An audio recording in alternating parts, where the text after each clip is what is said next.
Here's the big lesson that I learned. When you get to a certain level in your life and you're working on projects north of $200,000, you have to understand something.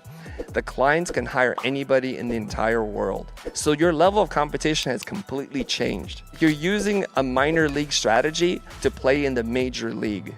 It's counterintuitive that if you just keep doing what you're doing today, that you'll just keep growing, but eventually you'll hit a ceiling or a wall. What got you here won't get you there. So I needed to learn something totally different.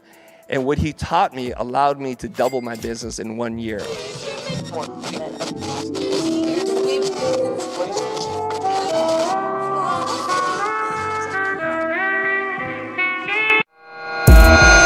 leveled up one of our major funnels and it rapidly increased the conversion rate. He thinks he puts his heart into what he does to be able to deliver. You know, you and Macy, both super sharp, man. And that's one of the biggest pleasures of working together. You guys are like diamonds, you know, very hard to come across in the digital world. Best looking profile on Upwork for ClickFunnels. I'm like, this guy is the best. Like, this is the guy I need. He's so thorough with his work. He shows you what he's done, why he did it that way, how to access things. I just so trust him. Yeah, really into the detail and cannot recommend him highly enough. Buddy, thank you like for everything you've done. And yeah, love working with you. Nothing But Up, the podcast, season 2, with your host, Jamir Angelo.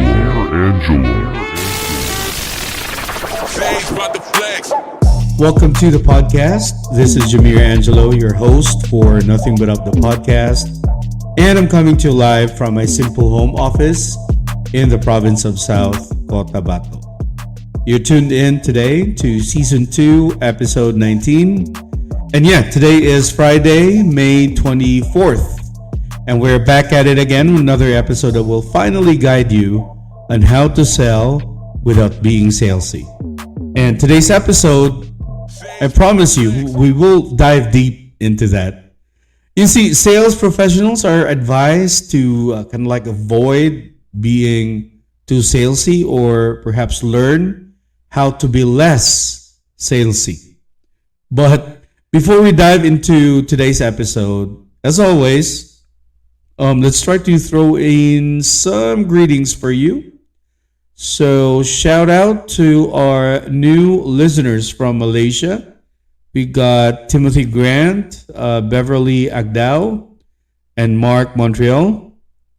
I appreciate you guys. Thank you so much for subscribing to our pod. Also shout out to our local listeners from Taguig, Nancy Gam, Brian Yu, and Mark Lester Yuan. And we also have some people from Davao. So shout out as well to George Ortigas, Melvin Saison, and Margot Ten. Thanks for subscribing.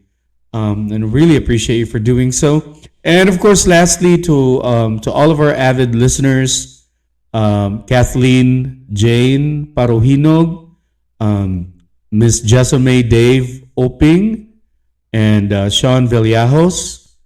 Guys, mad love and respect from me here. And yes, if you haven't subscribed yet, just try to go to Spotify and search for Nothing But Up the podcast. And follow us and download all of our episodes there. And you can also catch us on YouTube. Look for Funnel Expert PH, and that is our YouTube channel. And you can catch all of our podcast episodes there as well. So before we even go into the details and, tips and advice, well, not everyone loves sales, and that is a fact. And whether you hate it or not, you have to realize that sales is such a huge game that you need to play and play masterfully. Because, you see, let me just give you an example. So, say you own and operate a business, right? So, a business front-facing clients, where the only way for you to make profits is when you acquire clients and have them pay you for your services or for your products, right? So another good example is that, say if you're applying for a job, you are selling yourself to the company you are applying for. You are absolutely selling yourself to the interviewer to have them hire you, right? And then another good one, say for example, you are a freelancer. So the only way to grow your business freelancing is when you sell yourself to prospects or, people looking to get your services, people checking your resumes, your portfolios. So you're trying to sell something. And if you are uncomfortable doing so, then I guess we truly have a problem there. But as I've said, not everybody loves sales, and that's perfectly normal. But you have to think, wherever you go, wherever you are, or whatever stuff you do, or whatever situation you may be in, it is there. Subconsciously is going to hit you. And it's just literally right in front of you without you even noticing it. So now, if you love sales and you are meaning to master it, so I need you to listen up, okay? So you want to sell stuff, but you don't want to feel like a sleazeball, right? Let's talk about that for a second. So first off, gotta call a spade a spade. So what exactly is too salesy anyway? So we gotta unpack this right from the start so everybody understands. You'd be able to know and realize the importance of it all, right? So see, when I put out sales messages, sales videos, or any sales content they throw in, there's one thing I care about. Does it sell? I'm always asking that question. Does it sell? You got it. Sales. And if a message makes sales, then by all means, that is a salesy message. And I'm totally proud of it. Now, of course, you don't want to be a slime ball either. That's a whole other story altogether. But the point here is this whole not being too salesy thing can be a trap. Now, it might just mean you're not making any sales at all. And trust me, that's not what you need, right? But enough with that. Let's get to the good stuff. My hot tips for selling without the slime. And that means selling without being too salesy. Okay. Number one, rethink the sale.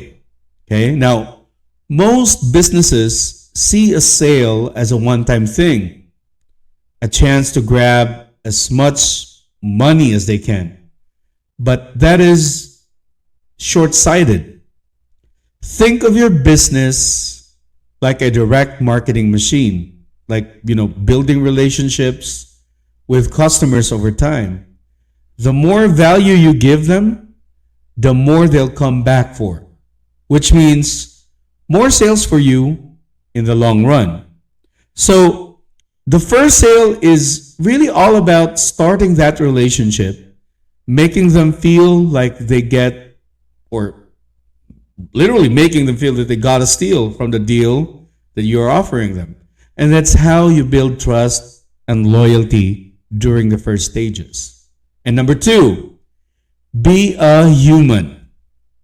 Now, let me ask you, ever got lost in the marketing metrics? Yeah, well, I do too. That's exactly why I'm asking you. But here's the thing. You're talking to real people. Folks with, feelings and needs, just like you and me. Not numbers on a spreadsheet, right? Would you manipulate your best friend into buying something?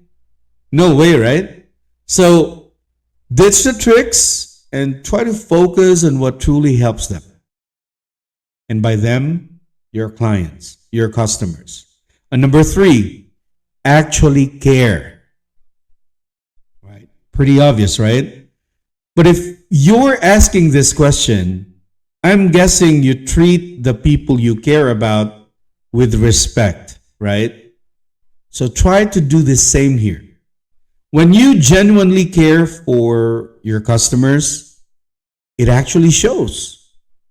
You listen, you understand their needs, and present your offer as a solution to their problems, not a burden on their wallet, right? Number 4, be the best there is.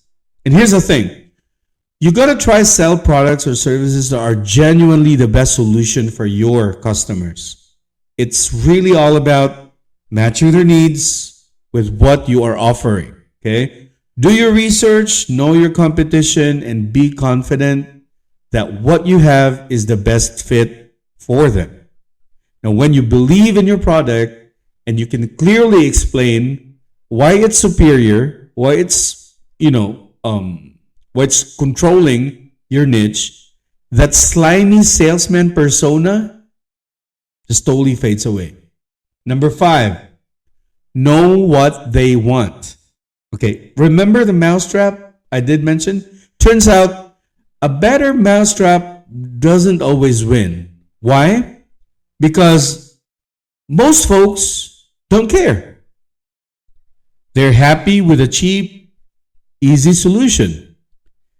The key is to find out what people actually want and need. What problems do they crave for solutions, right?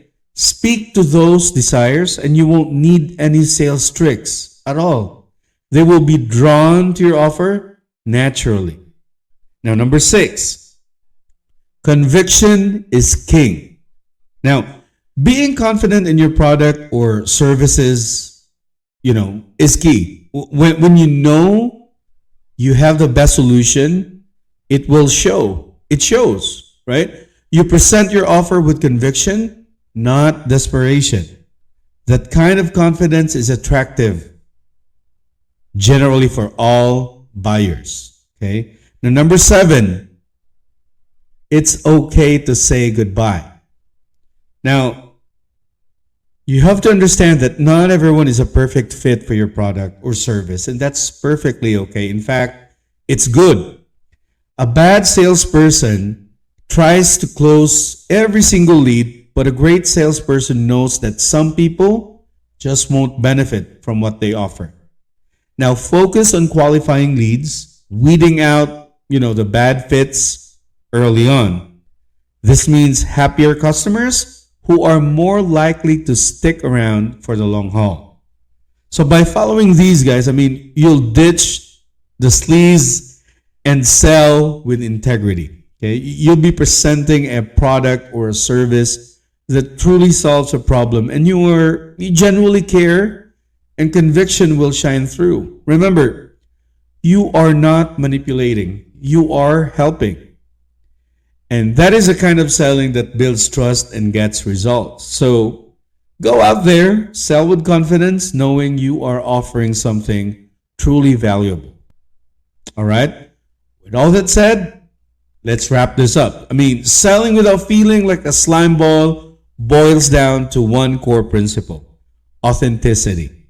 Be real, be honest, and genuinely care about your customers. Because when you do, you'll not only make more sales, but you'll also build lasting relationships that keep people coming back for more. So go the hell out there, sell like a pro. And again, remember, it's all about creating value and making a difference. Okay? And that is a wrap for today's episode. Remember, no matter what challenges you may face, there's always a way to rise above and keep moving forward. With the right mindset and determination, nothing can hold you back. Nothing but up. And guys, thanks for tuning in, and be sure to subscribe to our podcast for more inspiring conversations like this. This is Jamir Angelo. Until next time, peace, y'all.